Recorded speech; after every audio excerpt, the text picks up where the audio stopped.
కాంగ్రెస్ లో పదవుల పందేరానికి తెరలేసింది. పెండింగ్ లో ఉన్న నామినేటెడ్ పోస్టులను భర్తీ చేసేందుకు ప్రభుత్వం కసరత్తు చేస్తోంది. అయితే ఈసారైనా అసలైన కాంగ్రెస్ నేతలకు పదవులు దక్కుతాయా, లేక మళ్లీ రేవంత్ వర్గీయులకే పోస్టులు లభిస్తాయా అన్న చర్చ హస్తం పార్టీలో జోరుగా సాగుతోంది.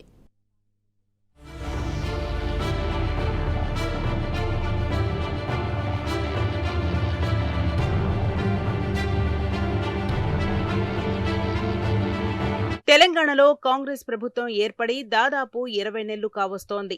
ఇప్పటి వరకు పూర్తిస్థాయి నామినేటెడ్ పోస్టుల భర్తీ కాలేదు. హస్తం పార్టీ నేతలేమో పదవుల కోసం ఎప్పట్నుంచో ఎదురుచూస్తున్నారు. అయితే ఇంతవరకు పార్టీ కోసం కష్టపడ్డ నేతలకు కాకుండా రేవంత్ రెడ్డితో వచ్చిన తెలుగుదేశం నేతలకు పదవుల పందేరంలో ప్రాధాన్యత దక్కిందన్న చర్చ కాంగ్రెస్ పార్టీలో జోరుగా సాగుతోంది. మొదటి విడతగా 37 మంది కార్పొరేషన్ చైర్మన్లను నియమించగా అత్యధికంగా రేవంత్ తో వచ్చిన వారికే ఛాన్స్ దక్కింది. మధ్యలో నియమించిన కొన్ని పదవులలో కూడా పార్టీని నమ్ముకొని ఉన్న వారికంటే కొత్తగా వచ్చిన వారికే అవకాశం లభించిందట. అయితే ఈసారైనా పార్టీ విధేయులకు పెద్దపీట వేస్తారా లేదా అన్న ఉత్కంఠ కాంగ్రెస్ వర్గాల్లో నెలకొన్నట్టు తెలుస్తోంది.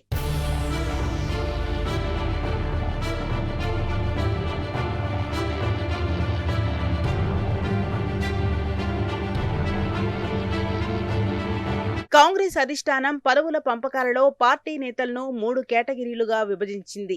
అందులో ముందు నుంచి పార్టీలో ఉన్న నేతలను ఏ గ్రేడ్గా, అధికారంలోకి రాకముందు వచ్చిన వారిని బి గ్రేడ్గా, పార్టీ పవర్లోకి వచ్చిన తర్వాత జాయిన్ అయిన వారిని సి గ్రేడ్గా డివైడ్ చేసింది. మీనాక్షి నటరాజన్ ఇన్ఛార్జిగా వచ్చిన తర్వాత అసలైన నేతలకు అవకాశాలు రావాలని గ్రేడ్లను ఏర్పాటు చేసింది.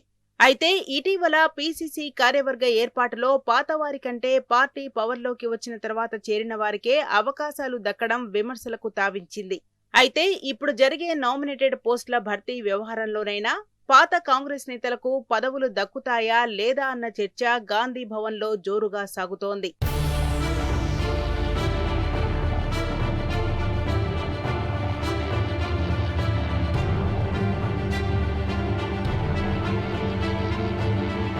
మీనాక్షి నటరాజన్ కాంగ్రెస్ పార్టీ నేతలందరినీ వేరువేరుగా కలిసి అభిప్రాయాలను తీసుకున్నది. సీనియారిటీతో పాటు కాంగ్రెస్ పార్టీకి వారు చేసిన సేవల వివరాలను సేకరించింది. అటు పీసీసీ అధ్యక్షుడు మహేష్ కుమార్ గౌడ్ సైతం ఆశావహుల జాబితాను ప్రిపేర్ చేసి పార్టీని నమ్ముకున్న వారికే అవకాశాలు ఇవ్వాలని జాబితా సిద్ధం చేశారట. సీఎం రేవంత్ రెడ్డితో సమావేశమై ఈ ఇద్దరు నివేదికలు సమర్పించారు.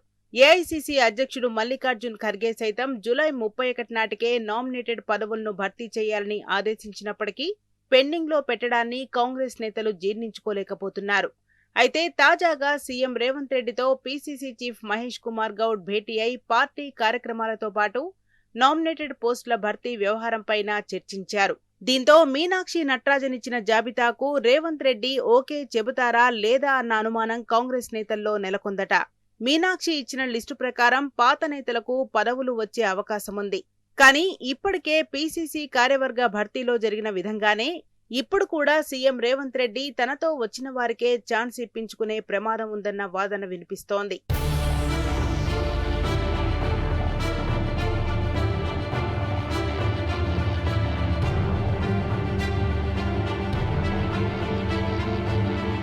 కాంగ్రెస్ ప్రభుత్వం ఏర్పడి 20 నెలలైనా నామినేటెడ్ పోస్టుల భర్తీ పెండింగ్ లో పెట్టడంపై ఇప్పటికే కాంగ్రెస్ శ్రేణులు తీవ్ర అసంతృప్తితో ఉన్నారు.